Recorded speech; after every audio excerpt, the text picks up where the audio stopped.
In any discussion of ancient Persia, we quickly talk about the faith of the Achaemenid Empire, and that's Zoroastrianism. And it's popularized by Cyrus the Great when he establishes the Achaemenid Empire, takes over the Median Empire, the Neo-Babylonian Empire, the Lydians. His son Cambyses takes over the Egyptians. And their faith is based on the teaching of Zoroaster. And Zoroaster is the Greek name for Zarathustra, and sometimes the religion is referred to as Zarathustrianism. And it's one of the oldest religions we have. And it's an existing religion. People still practice Zoroastrianism.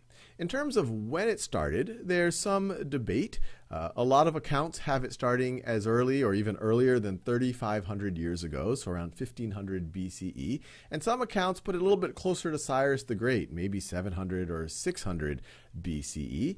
And the accounts, or the beginning of the religion, is really around the teachings of Zarathustra.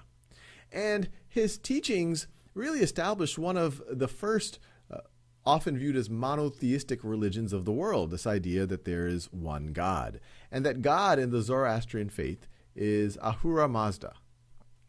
Ahura Mazda. And it's viewed that Ahura Mazda does not take a human form, and is even, you cannot even conceive of, fully conceive, the human mind can't fully conceive of Ahura Mazda. But Ahura Mazda is, in the Zoroastrian faith, the one and only God. But in conjunction with the idea of Ahura Mazda, a lot of people refer to Zoroastrianism as a dualistic faith. A dualistic faith means that there's this kind of interest in counterbalancing forces. For example, light versus dark. And, of course, good versus evil. And one of the main ideas or words here are the ideas of Asha and Druj.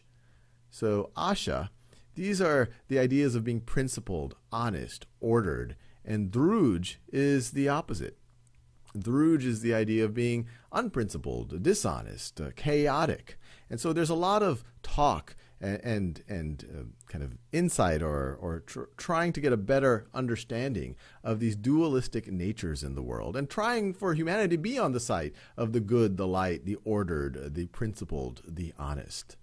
Now, right over here is a key symbol of Zoroastrianism that you might see. It's called the Faravahar. I'm probably be mispronouncing it. Faravahar.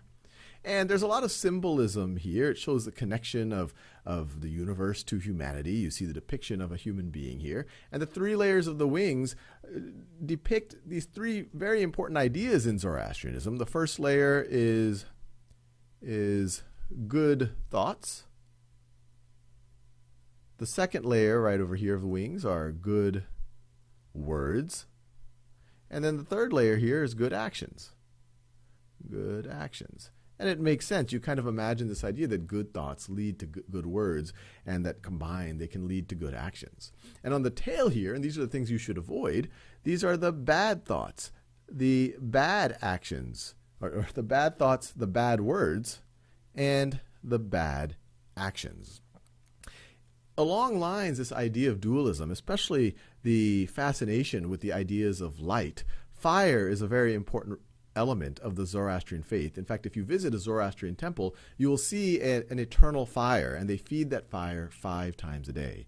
Another very important element of the faith is water. And the sacred text for the Zoroastrians is called the Avesta. And the Avesta is written in a language called Avestan, and it's called Avestan because it's the language that the Avesta was written in.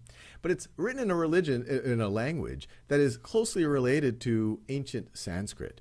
And so there's probably some connections, or for sure there's some connections, between ancient Hinduism and the progenitor, or some of the pre-existing ideas that Zarathustra developed or might have built on top of.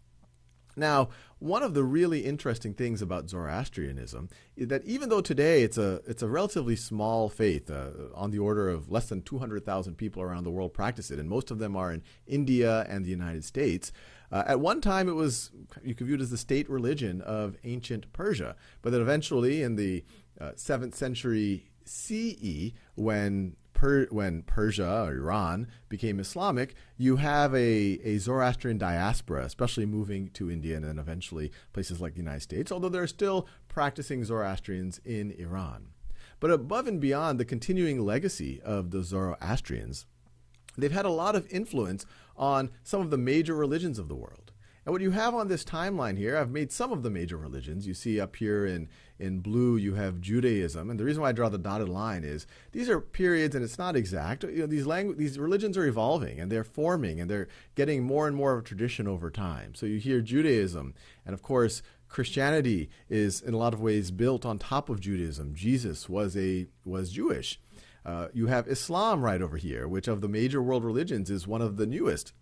In a lot of ways built or related to Christianity and Judaism.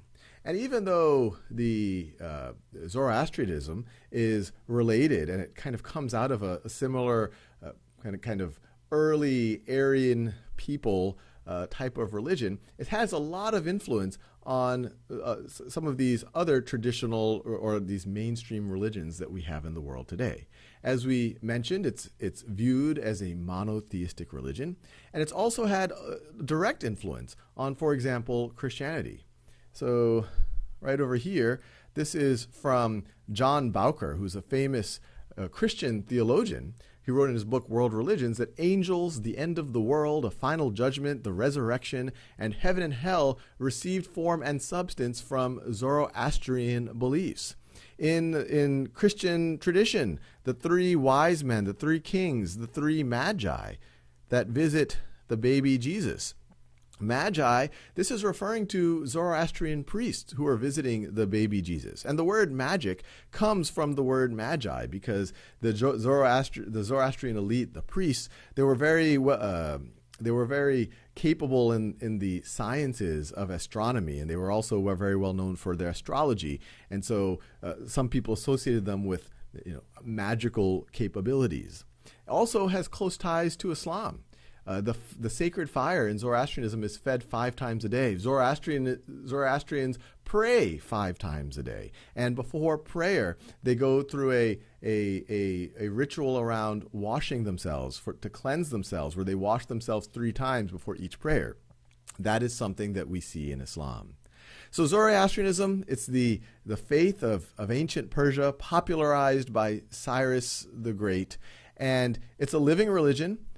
Even today, although it's a much smaller population that practices it. But as we've seen, it's had a lot of influence on many of the major world religions.